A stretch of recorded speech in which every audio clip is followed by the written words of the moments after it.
ಒಂದು ಸಲ ಗುರುವಚನವೇ ಶ್ರುತಿ, ಗುರುವಚನವೇ ಸ್ಮೃತಿ, ಗುರುವಚನವೇ ಸರ್ವವಿನಿಯಳೆ ಅಂತ ಯಜ್ಞವಲ್ಕ ಮಹರ್ಷಿಗಳು ಬೃಹದಾರಣ್ಯಕ ಉಪನಿಷತ್ತಿನಾಗ ಹೇಳ್ಕೊಂಡು ಬಂದಂಗ ಗುರು ಏನಂತನ ಅದುವೇ ವೇದವಾಕ್ಯ ಅಂದ ಮುಗ್ಧ ಭಕ್ತ ಸಿದ್ದಪ್ಪ.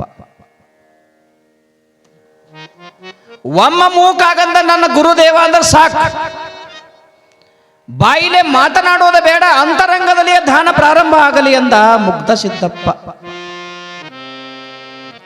ಬಾರೋ ಸಿದ್ದಪ್ಪ ಗಪ್ಪೆ ತಮ್ಮ ಇದನ್ನು ಕೆಲಸ ಮಾಡ್ಕೊಂಬಾರೋ. ಹೋಗೋದು, ಕೆಲಸ ಮಾಡೋದು, ಬರೋದು, ಮಠದೊಳಗೆ ಎಲ್ಲ ಕೆಲಸಗಳನ್ನು ಮಾಡ್ತಾ ಇದ್ದ. ಮಠದೊಳಗಿರ್ತಕ್ಕಂಥ ಎಲ್ಲ ಕಾರ್ಯಕ್ರಮಗಳನ್ನ ಎಲ್ಲ ಕೆಲಸಗಳನ್ನ ಬಿಟ್ಟು ಬಿಡದೆ ಚಾಚು ತಪ್ಪದೆ ಮಾಡ್ತಿದ್ದ. ನಾಲ್ಗೆಯಿಂದ ಒಂದೇ ಒಂದು ಶಬ್ದ ಬರ್ತಿದ್ದಿಲ್ಲ ಆತನದು. ಇದು ಗುರು ಭಕ್ತಿ. ಹೊರಗಿನ ಜನ ಮಾತಾಡಕತ್ರು, ಮುಗ್ಧ ಸಿದ್ದಪ್ಪ ಮೂಕಾಗಿ ಬಿಟ್ಟ. ಅಜ್ಜ ಮಡಿವಾಳ ಅಜ್ಜ ಒಂದೇ ಒಂದು ಮಾತ ಮೂಕಾಗನೇ ಮಾತಾಡಬೇಡ ಅಂತ ತಿಳ್ಕೊಂಡು ಒಮ್ಮ ಅಂದನ. ಆದರೂ ಸಹಿತ ವರ್ಷ ಹೋದ, 2 ವರ್ಷ ಹೋದರೂ ಕೂಡ ಇನ್ನೂ ಮಾತಾಡಕ್ಕೆ ಸಾಧ್ಯನೇ ಇಲ್ಲಲ್ಲ. ಇದೇನು ಮೂಕ ಆಗಿಬಿಟ್ಟಲ್ಲ, ಏನು ಸುದ್ದಿ, ವ್ಯವಹಾರ ಹೆಂಗೆ, ಮುಂದೆ ಕೊಡೋದು ಹೆಂಗೆ, ತಗೊಳ್ಳೋದು ಹೆಂಗೆ ಅಂತ ಊರಿನ ಜನರಲ್ಲಿ ಚಿಂತೆ, ಬಂಧು ಬಾಂಧವರಿಗೆ ಚಿಂತೆ, ಮಠಕ್ಕೆ ಬಂದ ಭಕ್ತರಿಗೆ ಚಿಂತೆ. ಇದೇನೋ ಒಂದು ದೊಡ್ಡ ಅಪವಾದ ಗುರುವಿನ ಒಂದು ಬಂದೈತಲ್ಲ. ವ್ಯವಹಾರಗಳು ಭಿನ್ನ ಆಗ್ತವ, ಎಲ್ಲರಿಗೂ ಒಂದೊಂದು ಚಿಂತೆ, ಎಲ್ಲರ ಭಾರ ಚಿಂತೆ ಆಗಕ್ಕೆ ಶುರು ಆಗಕತ್ತು. ಆದರೆ ಏನಿದ್ರೂ ಕೂಡ ಈತ ಮೂಕ ಆಗಿದ್ದು ಭಾರ ಮಡಿವಾಳಪ್ಪರ ತಲೆ ಮೇಲೆ ಬಹಳಷ್ಟಾಯ್ತು. ಭಕ್ತಿಯನ್ನ ಮಾಡ್ರಿ, ಗುರುನಾಥನಲ್ಲಿ ಭಕ್ತಿಯನ್ನ ಮಾಡ್ರಿ. ಭಕ್ತಿ ಮಾಡುವುದು ನಮ್ಮ ಕರ್ತವ್ಯ ಅದ, ಆದ್ರೆ ಅದ್ರ ಪ್ರತಿಫಲ ಕೊಡೋದು ಆ ಗುರುನಾಥನಿಗೆ ಬಿಟ್ಟಿದ್ದು ಅದ. ನ ಮಾಂ ಕರ್ಮಾಣಿ ನಿಂಪಂತೆ ನಮೇ ಕರ್ಮೆ ಫಲೇ ಸ್ಪೃಹ ಇತಿ ಮಾಂ ಯೋಭಿಜಾನಾತಿ ನ ಕರ್ಮ ಸ್ವನುಸಜ್ಜತೆ ಅಂತ ಭಗವದ್ಗೀತೆ ಹೇಳ್ತದ. ಕರ್ಮ ಮಾಡುವುದು ಪ್ರತಿಯೊಬ್ಬ ಮನುಷ್ಯನ ಮುಖ್ಯ ಕರ್ತವ್ಯದ, ಅದರ ಪ್ರತಿಫಲವನ್ನು ಕೊಡೋದು ಪರಮಾತ್ಮನ ಸ್ವರೂಪಿಯಾಗಿರ್ತಕ್ಕಂಥ ಗುರುದೇವನಿಗೆ ಬಿಟ್ಟಿದ್ದು ಅದ. ನಿಮ್ಮ ಪ್ರಪಂಚಿಕ ಜೀವನದೊಳಗೆ ಅನಂತ ಕಷ್ಟಗಳು ಬರ್ತಾವ. ಹೆಂಡು ಸೇರಂಗಿಲ್ಲ, ಗಂಡದರು ಸೇರಂಗಿಲ್ಲ, ಮಕ್ಕಳು ಸೇರಂಗಿಲ್ಲ, ಬಂಧು ಬಾಂಧವರು ಯಾರು ಮನಿ ತುದಿಗೆ ಬಾ ಅಂತ ತಿಳ್ಕೊಂಡು ಅನ್ನಂಗಿಲ್ಲ. ಆ ಸಂದರ್ಭದಾಗ ಎಂಥ ದುಃಖ ಆಗ್ತದ ಪ್ರತಿಯೊಬ್ಬರಿಗೂ ಅಂತ ಕೇಳಿದ್ರೆ, ನಯನ್ ಸನ್ಯಾಸ ಇಲ್ಲ, ನಾನು ನಿಮ್ಮ ಹಾಗೆ ಗೃಹಸ್ಥನೇ ಅದೀನಿ. ಪ್ರತಿಯೊಬ್ಬರಿಗೂ ದುಃಖ ಪ್ರತಿ ಕ್ಷಣ ಆಗ್ತಿರ್ತದ. ನಿಮಗೇನಾದರೂ ಮನ್ಯಾಗ ಎಂಡ್ರು ಸೇರಲಿಲ್ಲ, ಮಾಡ್ಕೊಂಡು ಗಂಡು ಸೇರಲಿಲ್ಲ, ಸ್ವಸ್ಥ್ಯಾರ ಸೇರಲಿಲ್ಲ ಅಂದ್ರೆ ಮನೆ ಮಗಲನವ್ರು ಈ ಕಟ್ಟಿ ಕಂಪನಿಯವ್ರಿಗೆ ಯಾರಿಗೂ ಹೇಳಕ್ಕೆ ಹೋಗಬೇಡಿ. ನಾನು 8 ಸೇರ್ಲಾಗಿಲ್ಲ, ಮಕ್ಕಳು ಸೇರ್ಲಾಗಿವ, ನನಗೆ ಊಟ ಕೊಡಂಗಿಲ್ಲ ಅಂತ ತಿಳ್ಕೊಂಡು ಹೊರಗೆ ಕಟ್ಟಿ ಕಂಪನಿ ಮುಂದೆ ನೀವು ಅಳ್ಕೋ ಅಂತ ಹೇಳ್ತಿರ್ತೀರಿ. ಒಂದೊಂದು ಪ್ರಸಂಗಗಳು ಜೀವನದೊಳಗೆ ಹಂಗೆ ಬರ್ತಿರ್ತಾವ. ಯಾಕೋ ಏನೋ ನನಗೆ ಮನ್ಯಾಗ ಸೇರಂಗಿಲ್ಲ ಏನೋ ಅಂತ ಕಟ್ಟಿ ಕಂಪನಿಗೆ ಹೋಗಿ ಮುಂದೆ ನೀವು ಅಳ್ಕೋಂತ ನಿಮ್ಮ ದುಃಖವನ್ನು ಅವರು ಹೊಸರಿಗೆ ಅಳ್ಕೋ ಅಂತ ಹೇಳ್ತಿರ್ತೀರಿ. ಅವರು ನಿಮ್ಮ ಎದುರು ಅತ್ತಂಗ ಮಾಡಿ ಕೇಳ್ತಿರ್ತಾರ. ಯಾವಾಗ ನೀ ಎದ್ದು ಹೋಗ್ತಿ ಆವಾಗ ಅದೇ ಸುದ್ದಿ ಇನ್ನೊಬ್ಬರ ಮುಂದೆ ನಕ್ಕೋ ಅಂತ ಹೇಳ್ತಿರ್ತಾರ. ಇದು ಜೀವನದ ಸತ್ಯ. ಮಾಡ್ಯಾನ ಮಾಡಲಿ ಉಣ್ಣ ಮಗ ಅಂತಾರ. ನೀವೇನಾದ್ರೂ ಅಳಬೇಕಾಗಿತ್ತು, ನೀವೇನಾದ್ರೂ ಹೇಳಬೇಕಾಗಿತ್ತು ಅಂದ್ರೆ ಅಲ್ಲಿ ಇಲ್ಲಿ ಹೋಗ್ಬೇಕು, ಹೋಗಳಕ್ಕೆ ಹೋಗ್ಬೇಡ್ರಿ. ಅವ್ರ ಮುಂದೆ ಹೇಳ್ರಿ, ಇವ್ರ ಮುಂದೆ ಎಲ್ಲಿನೂ ಹೋಗಿ ಹೇಳಕೊಳಕ್ ಹೋಗ್ಬೇಡ್ರಿ. ನಿಮಗೇನಾದ್ರೂ ಹೇಳಬೇಕಾಗಿತ್ತಂದ್ರೆ ಗುರು ಮಹಾಂತ ಮಡಿವಾಳೇಶ್ವರ ಕರ್ತೃ ಗದಿಗೆ ಮುಂದೆ ಬರ್ರಿ. ಏಕೋಭಾವ ಗುರುನಾಥನ ಪಾದಗಳಲ್ಲಿಟ್ಟು ಕೈ ಜೋಡಿಸಿ ಬೇಡ್ರಿ, ಭಗವಂತ ನನ್ನ ಜೀವನದೊಳಗಿಂಥ ಕಷ್ಟ ಬಂದದ, ಅದ್ರ ಪರಿಹಾರಕರ್ತ ನೀನೇ ಅದಿ ಅಂತ ನಂಬಿ ನಾನಿಂದನೇ ಬಂದಿನಿ ಭಗವಂತ ಅಂತ ಮಡಿವಾಳೇಶ್ವರ ಗದಿಗೆ ನಮಸ್ಕಾರ ಮಾಡಿ ನಿಮ್ಮ ಜೀವನದೊಳಗೆ ಎಂಥ ಕಷ್ಟ ಬಂದರೂ ಕೂಡ ನೋಡುವ ಶಕ್ತಿ ನಿಮ್ಗೆ ಅವ್ನು ಸರಳ ರೀತಿಯಾಗಿ ಕೊಡ್ತಾನೆ. ಮೂಕಾದ ಭಕ್ತ ಸಿದ್ದಪ್ಪ ತಲೆ ಮೇಲೆ ಭಾರ ಆಯಿತು, ಏನಾದರೂ ಮಾಡಿ ಮಾತಾಡಿಸ್ಬೇಕು ಇವನಿಗೆ ಅಂತ ಮನಸ್ಸಿನೊಳಗೆ ಬಂತು ಮಡಿವಾಳೇಶ್ವರದಿಗೆ. ನಿಮ್ಮ ಜೀವನದ ಕಷ್ಟ ಭಗವಂತನ ಮೇಲೆ, ನೀವು ಗುರುದೇವರ ಮೇಲೆ ಇಟ್ಟಿದ್ರಿ ನಿಮ್ಮ ವಿಶ್ವಾಸ ಅಂದ್ರೆ ನಿಮ್ಮ ಜೀವನದೊಳಗೆ ಎಂಥ ಕಷ್ಟ ಬಂದರೂ ಕೂಡ ಅವನಿಗೆ ಬಂದ ಸಂಕಟ ನನಗೆ ಬಂದೈತಿ ಅಂತ ಮಡಿವಾಳೇಶ್ವರ ಬಂದು ಸಂಕಟವನ್ನು ಹರಣ ಮಾಡ್ತಾನೆ. ಅಂತ ಭಕ್ತಿ ನಮ್ಮದಿರಬೇಕು. ಸುಮ್ಮನೆ ಬಾಯಿಲೆ ಬೇಕಾಗಿಲ್ಲ, ನಮಗೆ ಕ್ರಿಯೆದೊಳಗೆ ಬರಬೇಕು, ಅದು ಆಚಾರದೊಳಗೆ ಇರಬೇಕು, ಮನಸ್ಸಿನಿಂದ ಬರಬೇಕು. ಅಂದಾಗ ಮಾತ್ರ ಭಕ್ತಿ ಅನ್ನೋದು ಶ್ರೇಷ್ಠತೆ ತಂದು ಕೊಡ್ತಾ, ಸುಮ್ಮನೆ ಬರಂಗಿಲ್ಲ.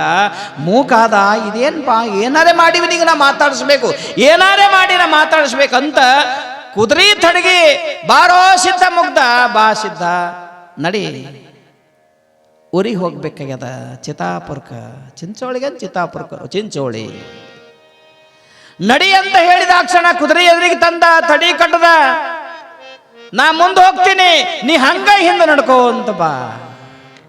ಶರವೇಗ ಕುದುರೆ ಅಂತ ಸಾಧಾರಣ ಅಲ್ಲ, ಶರವೇಗದೊಳಗೆ ಓಡತಕ್ಕಂಥ ಕುದುರೆಯಿಂದ ಮ್ಯಾಲ ಕುಂತ ಮಡಿವಾಳೇಶ್ವರ ನಡೆದ್ರು, ಹಿಂದೆ ಬೆನ್ನತ್ತಿ ನಡೆದ. ನೀವು ಆದ್ರೆ ಸುಮ್ಮನೆ ನಾನು ನಿಮಗಂತೀನಿ, ನೀವು ಆಗಿದ್ದೀವಂದ್ರೆ ತಾ ಕುಂತು ಕುದುರೆ ಮ್ಯಾಗ ಕುಂತು ಹೋಗವ, ನಮಗೆ ಹಿಂದೆ ಬೆನ್ನು ಹತ್ತ ನೋಡಿವ. ಮಜಾ ಹೇಳ್ತೀನಿ ನಿಮಗೆ, ಅನುಭವ ಹೇಳ್ತೀನಿ ನಿಮ್ಗೆ. ಅಪ್ಪಗಳು ಅಚಾನಕ್ ಗಾಡಿಯಾಗ ಒಬ್ಬರು ಇಲ್ಲ, ಅಪ್ಪಗಳು ಒಬ್ಬರೇ ಅದಾರ ಹಿಂಗೆ ತಿಳಿದಿ. ನೀವು ಎಲ್ಲರೂ ಬಸ್ ಸ್ಟ್ಯಾಂಡ್ ಮೇಲೆ ನಿಂತಿದ್ರಿ ಅಂದ್ರೆ ಕೈ ಮಾಡ್ತಾರೆ, ಯಾಕಪ್ಪ ಆರಾಮ? ಹ್ಞೂ ಆರಾಮ. ಎಲ್ಲಿ ನಡೆದಿ? ಕಡ್ಕೋಕೆ ನಡೆದೀನಿ. ನೀವೆಲ್ಲಿ ನಡೆದಿರಪ್ಪ? ನಾನು ಕಡ್ಕೋಕೆ ನಡೆದೀನಿ ಅಂದು ಹಾಗೆ ಗಾಡಿ ತೊಗೊಂಡು ಹೋಗಿಬಿಟ್ರು ಹಿಂಗೆ ತಿಳಿರಿ. ಹಂಗಂತೂ ಮಾಡಂಗಿಲ್ಲ, ಹಂಗಂತ ತಿಳಿ. ನೋಡಪ್ಪ, ನಾವು ಒಬ್ಬನೇ ಇದ್ದು ಅಪ್ಪಗಳು ಗಾಡಿಯಾಗ ಕರ್ಕೊಳ್ಳಿಲ್ಲ ನೋಡು ಅಂತೀರಿ ಇಲ್ಲ? ನೀವು ಅಂತೀರಿ ಇಲ್ಲ? ಮಟ್ಟಕ್ಕೆ ಬಂದ್ರೆ ಚಹಾ ಕೊಟ್ರೆ ನಂಬ ಭಕ್ತರು ನೀವು.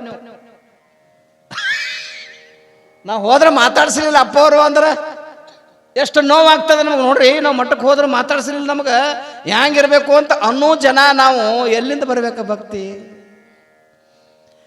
ನಾ ಮುಂದೆ ಹೋಗ್ತೀನಿ, ನೀ ಹಿಂದೆ ಬಾ ಅಂದ್ರೆ ಒಂದೇ ಮಾತಿಗೆ ಹೂ ಅಂದವ. ನಡಿ ಗುರುವೆ, ನೀ ಮುಂದೆ ನಡಿ ಮನುಷ್ಯನಗಂದ. ಹೋದ್ರು ಏನಾರು ಮಾಡಿ ಮಾತಾಡ್ಸ್ಬೇಕಾಗ್ಯದ. ಎಷ್ಟು ಓಡಿತು ಕುದುರೆ, ಅದ್ರ ಹಿಂದೆ ಬೆನ್ನು ಹತ್ತಿದ. ಕಾಲ್ ಸೋತು, ಮೈ ಸೋತು, ಶರವೇಗದ ಮುಂದೆ ಓಡಿ ಹೋಗಿ ಚಿಂಚೋಳಿ ಪೊಲೀಸ್ ಸ್ಟೇಷನ್ದೊಳಗ ಮಡಿವಾಳೇಶ್ವರ ಅಂತಾರ. ನನಗೆ ಹಾದ್ಯಾಗ ಒಬ್ಬ ಅಚಾನಕ್ ಯಾವನೊಬ್ಬ ಬೆಟ್ಟಿಯಾಗಿ ಮನ್ಸಿ ಬಂದಂಗೆ ಒಡ್ಯಾಕ ಪ್ರಯತ್ನ ಮಾಡಾಕತ್ತ, ಬಿಡಿಸ್ಕೊಂಡು ಬಂದೀನಿ. ಆ ಮನುಷ್ಯನಿಗೆ ಹೋಗಿ ಶಿಕ್ಷಾ ಕೊಟ್ರಿ. ಪೊಲೀಸರು ಬಂದರು, ಮಡಿವಾಳೇಶ್ವರ ಮಾತು ಕೇಳಿ ಅವರು ಓಡಾಡಿ ಬಂದು ದಾರಿ ಮೇಲೆ ಹೊಂಟಿರ್ತಕ್ಕಂಥ ಮನುಷ್ಯಾಗ ನೋಡಿ ಮನ್ಸಿಗೆ ಬಂದಾಗ ಬೆನ್ನಾಗ ನಾಲ್ಕು ತಳಿಸಿದ್ರು. ಬೆನ್ನಾಗ ಹೊಡೆಯುತ್ತಲಿರುವಾಗ ಶಿವೋಹಂ ಶಿವೋಹಂ ಶಿವೋಹಂ. 4 ಜನ ಕೂಡಿ ಮನ್ಸಿಗೆ ಬಂದಂಗ ಕೈಯಾಗ ಬಡಿಗಿಲೆ ಹೊಡೆಯುತ್ತಲಿರುವಾಗ ಶಿವಾರ್ಪಣ ಮಸ್ತು ಶಿವೋಹಂ ಅಂದ ಹೊರತಾಗಿ ನನಗೆ ಯಾಕೆ ಹೊಡಿತೀರಿ ಅಂತ ಕೇಳಿಲ್ಲ. ಇದು ಗುರುಭಕ್ತಿ.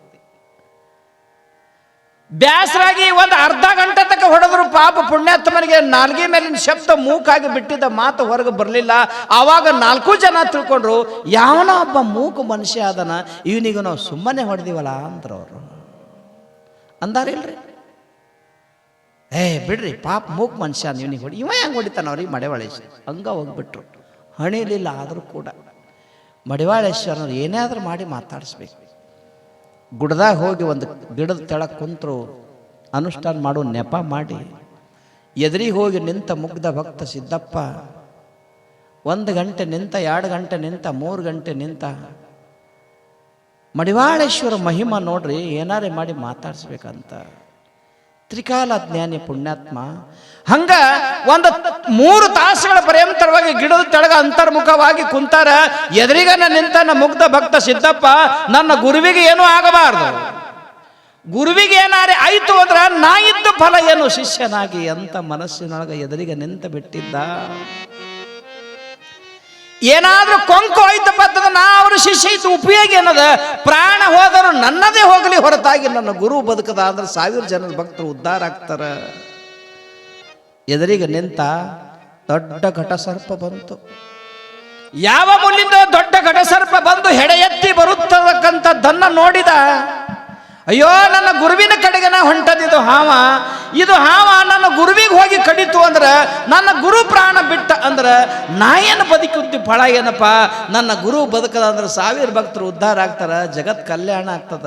ಆ ಗುರುವಿಗೆ ನನ್ನ ಪ್ರಾಣವೇ ಹೋಗಲಿ ಅಂತ ಏನೋ ಒಂದು ಮನುಷ್ಯನೊಳಗ ಅಪಾರವಾದ ಭಕ್ತಿ. ಮೆಲ್ಲ ಮೆಲ್ಲ ಹೇಳ್ತೀವಿ ನಾವು, ಅನನ್ಯ ಚಿಂತೆಯಂತೋ ಮಾಂ ಯೇ ಜನಃ ಪರ್ಯುಪಾಸತೆ ತೇಷಾಂ ನಿತ್ಯಾಭಿಯುಕ್ತಾನಾಂ ಯೋಗಕ್ಷೇಮ ವಹಾಮ್ಯಹಂ ಅಂತ ತಿಳ್ಕೊಂಡು ಕೃಷ್ಣ ಭಗವಂತ ಹೇಳ್ಕೊಂಡು ಬಂದಂಗ ನನ್ನ ಗುರು ಬದುಕಲಿ ಅಂದ. ಓಡಿ ಬರತಕ್ಕಂಥ ಹಾವನ್ನು ನೋಡಿ ಬಾಯಿ ಬಿಚ್ಚಿ ಅನಾಕೂ ಸಾಧ್ಯ ಇಲ್ಲ. ಯಾಕಂದ್ರೆ ಒಮ್ಮ ಮೂಕಾಗಂತನ ಗುರು ಅಂದನಂತ ತಿಳ್ಕೊಂಡ ಅನಬಾರ್ದು ಅಂತ ಮನುಷ್ಯನಗಂತನ, ಇನ್ನೊಮ್ಮ ಮನುಷ್ಯನಗಂತನ ನಾ ಹಂಗ ಗಪ್ಕುತ್ತಂದ್ರ ನನ್ನ ಗುರುವಿಗೆ ಹೋಗಿ ಹಾವು ಕಡಿತದ ಅಂತ ಮತ್ತಮ್ಮಂತನ. ದ್ವಂದ್ವಗಳ ಮಧ್ಯದಲ್ಲಿ ಸಿಲುಕಿತು ಮನಸ್ಸು. ಹಾಗೋ ಹೀಗೋ ಮೇಲು ಕೀಳೋ ಸಣ್ಣದು ದೊಡ್ಡದು ಯಾವುದೋ ಅಂತಿಟ್ಟು ಮನುಷ್ಯನಿಗೆ ವಿಚಾರ ಮಾಡ್ಕೊಂತ ದ್ವಂದ್ವಗಳ ಮಧ್ಯದಲ್ಲಿ ಸಿಲುಕಿರ್ತಕ್ಕಂಥ ಮನಸ್ಸಿಗೆ ವಿವೇಕವನ್ನ ಬೋಧ ಮಾಡ್ತಾನ ಮುಗ್ಧ ಭಕ್ತ. ಯಪ್ಪಾ ಗುರುವೇ, ನೀ ಮೂಕಾಗತಿ ಸತ್ಯ, ನಾ ಹಿಂಗ ಮೂಕ ಆದಪ್ಪ ನಿನ್ನ ಪ್ರಾಣ ಹೋಗ್ತದ ಗುರುವೆ ಅಂತ ಬಾಯಿ ಬಿಚ್ಚಿ ನುಡಿದ. ಹಾವು ಹಾವು ಹಾವು ಅಂತ ಮನಸ್ಸಿನೊಳಗಂದಾಕ್ಷಣ ಎಚ್ಚರ ಆಯಿತು ಗುರುನಾಥನಿಗೆ. ಎಚ್ಚರ ಆಯಿತು ಗುರುನಾಥನಿಗೆ. ಅಯ್ಯೋ ನನ್ನ ಮುದ್ದು ಮಗ, ನನ್ನ ಪ್ರಾಣ ಉಳಿಯುವ ಸಲುವಾಗಿ ನಿನ್ನ ಪ್ರಾಣವನ್ನ ಒತ್ತಿ ಇಟ್ಟು ನಾನು ಹೇಳಿತಕ್ಕಂಥ ವಾಕ್ಯಕ್ಕೆ ಸತ್ಯತೆಯನ್ನು ಕೊಟ್ಟಿ ಇರಲಿ ನಿನ್ನಂತ ಭಕ್ತ ಜಗತ್ತಿನೊಳಗ ಅಂದರು ಮಡಿವಾಳೇಶ್ವರರು. ಇದು ಗುರುಭಕ್ತಿ. ಸುಮ್ಮನೆ ನಾವು ಹೆಂಗೆ ಮಾಡ್ತೀವಂದ್ರೆ ಗುರುಭಕ್ತಿ ಮಾಡ್ದಂಗೆ ಮಾಡ್ತೀವಿ. ಏನು ಮಾಡ್ತೀವಿ ನಾವು?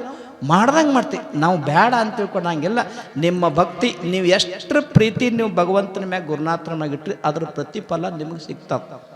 ಇವತ್ತಿನ ದಿವಸ ಸಗುಣ ಸಾಕಾರ ಗುರುವಿನ ಭಕ್ತಿಯನ್ನು ಹೇಳಿವಿ ನಾವು. ಇವತ್ತಿನ ದಿವಸ ಕಣ್ಣಿಗೆ ಕಾಣತಕ್ಕಂಥ ಒಂದು ದೃಶ್ಯ ರೂಪವಾಗಿ ಕಾಣತಕ್ಕಂಥ ಸದ್ಗುರುನಾಥನ ಮೇಲೆ ಇಡತಕ್ಕಂಥ ಭಕ್ತಿಯ ಬಗ್ಗೆ ಇವತ್ತಿನ ದಿವಸ ಚಿಂತನೆಯನ್ನು ಮಾಡಿವಿ. ನಾಳಿನ ದಿವಸ ದೈವಾಧೀನಃ ಜಗತ್ಸರ್ವಂ, ದೈವಾಧೀನಃ ಜಗತ್ಸರ್ವಂ, ಮಂತ್ರಾಧೀನಃ ದೈವಃ, ಗುರುರ್ ಆಧೀನಃ ಮಂತ್ರಃ ಅಂತ ತಿಳ್ಕೊಂಡು ನಾಳಿನ ದಿವಸ ನಿರ್ಗುಣ ನಿರಾಕಾರ ಪರವಸ್ತುವಿನ ಮೇಲೆ ಇರತಕ್ಕಂಥ ಭಕ್ತಿ, ದೇವತೆಗಳ ಮೇಲೆ ಇರತಕ್ಕಂಥ ಭಕ್ತಿ ವಿಷಯ ಒಂದಿಷ್ಟು ಚಿಂತನೆಯನ್ನು ಮಾಡಕ್ಕೆ ಅಪ್ಪಗಳು ನಮಗೆ ಅವಕಾಶವನ್ನು ಕೊಟ್ಟಾರ.